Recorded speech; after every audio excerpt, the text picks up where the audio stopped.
Asalaamu calaykum waraxmatullaahi wabarakaatuh. Kusoo dhawaada janaalkayga Somali Code. Waxaa noo socday casharo ku saabsan operating systemka, sida loo isticmaalo operating systemada, sida loo barto. Waxaan hore usoo qaadanay cashar ka horeeyay rename local server, sida magaca looga bedelo Windows serverkaaga. Marka hadda waxaan rabnaa inaan dhex galno aan sharaxno maanta waxa la yiraahdo managing local server account. Marka sida loo sameeyo managingkaas ayaan insha Allah idin tusayaa. Waxaan daareynaa Windows serverkeeni insha Allah. Step by step la socda insha Allah. Waxaan rajeynayaa inaad ka faa'iidi doontid wax badan. Waxaan ka codsanayaa inaad subscribe siisid, share tirahdid, like iyo comment asxaabtadana la wadaagto muhiim, sababtoo ah eriga inaan wax walba isku koobtid ma fiicna. Haddii wax ka faa'iidid u ogolo walaalkaa inuu wax ka faa'iido, ama walaalkaa waxaad baratay inuu kula barto. Taasaan ka codsanayaa. Please subscribe, hayla dhaafin, kambalelkana taabo si aad u heshid mar walba videoyga markaan soo geliyo. Control delete baa leedahay.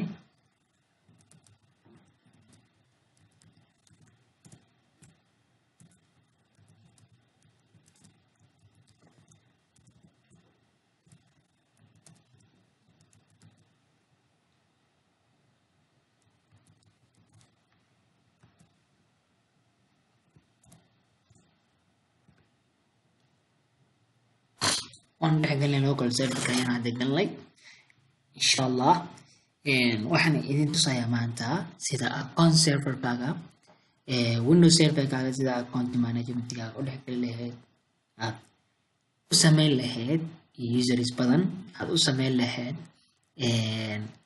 inuu qofka kan uusan kaa delete karin qofka kale oo kaa soo gala computerka, inuusan as administrator markii aad tahay waxaad awoodaa inaad user u ogolaatid computerkaaga in uu soo galo, uusan kaa tirtiri karin maxaa la dhahaa waxaad soo install garaysatay. Waxyaabo badan baa jira group policy lagu qaato insha Allah. Waxaas dhan waxaan ku baran doonaa networking-ka insha Allah. Laakiin asaga waxa ka xiri kara inuusan kaa bedeli karin wax installer wax ku saabsan administratorka awood aad u leedahay. Waa inuu delete karo marka uu hayo administratorka passwordkiisa insha Allah. Waxaad tagaysaa Windowska, waxaad ka dooranaysaa control panelka ayaa ka dooranaysaa insha Allah. waa balaarsanaynaa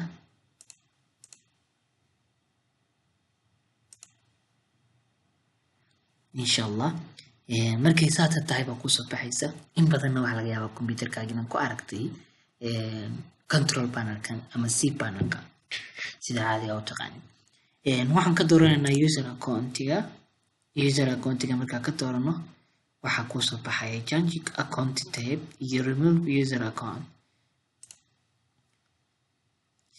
Marka halka kan kusoo dhifayto waa administrator, make change to your user account. Yes, magacaad ka bedeli kadhaa, manage another account baa samey kadhaa, change user account control. Yes, guest mention out and choose user you would like to change. Yes, wax ku darsan karnaa userna markaa ku dooranaysid insha Allah inaad soo noqoto isku day. Waxaan ku tusayaa qaab walba oo wax walba loo isticmaali karo. Add user account ayaa halkaa ku jira. Add user account oo ku dhufanaysaa inta tan ku soo baxaysa. Marka halkan waxaan ka dhignaa test. Password waa siinaynaa.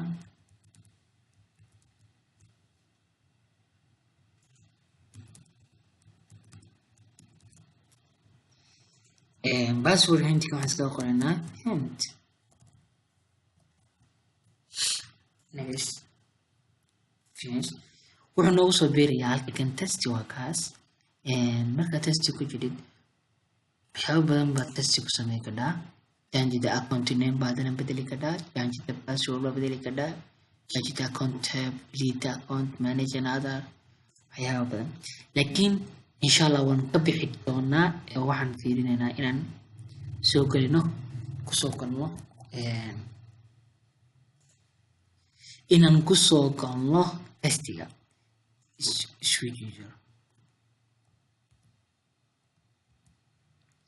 Yes, control delete bataabanaysaa saatan ku socda kan markaa kusoo gashid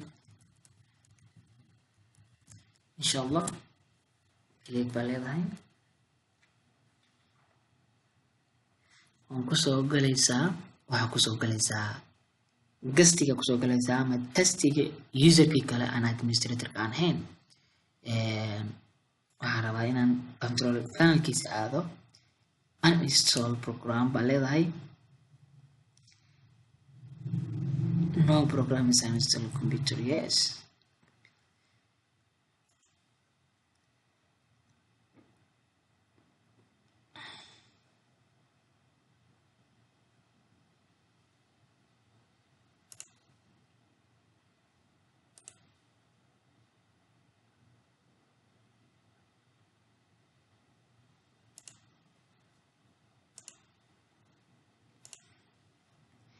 Wax programming ama nooma degsaneyn, sorry.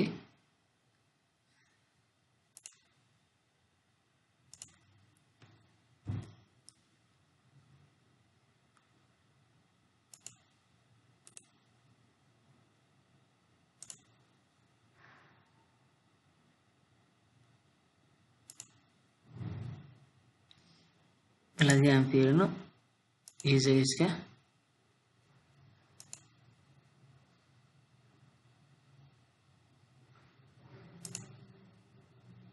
majitaan waxaan idin sheegayo weeye waxaan ku jiraa waa testigii ama saa u taqaanaan waa another PC-ga another person oo kale oo kusoo galaya userkii kale oo kusoo galaya way testi aan sameynay.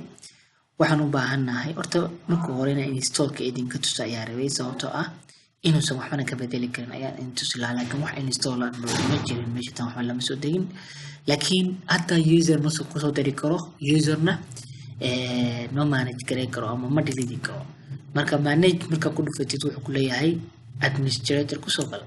hadda ana administratorka waan aqaanaa laakiin qofkaas ma yaqaano passwordkiisa. marka qofka si walba ha yeelo wuu wareeriyaa uu ka noqonayaa change your account type-ka ma bedeli karo sababtoo administrator uu weydiinayaa everything waxa weeye waa secure waana adag yahay waana si sahlan kuma dhex gali karo wax walba wuxuu weydiinayaa administrator. marka taas weeye sida u maamuli lahayd maxaa la dhahaa oo ka isticmaalaya control panelka. marka haddii aan kan ka baxno switch off control fit administrator. marka administrator kusoo galo yes waan delete karaa. markaan delete karo yes I can delete files qofkaas failkiisa oo dhan yes iga delete baa leedahay. marka waan delete labadaas ay usoo haray. marka manage joogtid account administrator marka tahay as administrator waxaad awood u leedahay in aad bedeli kadib wax walba oo computerka kan ku jira ama serverka ku jira laakiin qof kale ma bedeli karo. haddaad qof kale uu soo galo ma bedeli karo waxba. marka waxaan filayaa inaad fahantay insha Allah. waxaan jeclaystay inaad la wadaagtid asxaabtaada aadan kaliga aadan isku koobin lecture kan.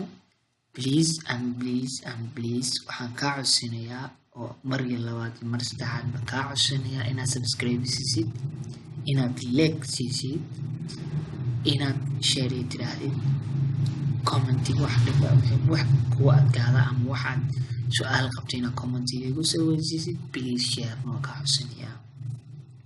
السلام عليكم ورحمة الله وبركاته.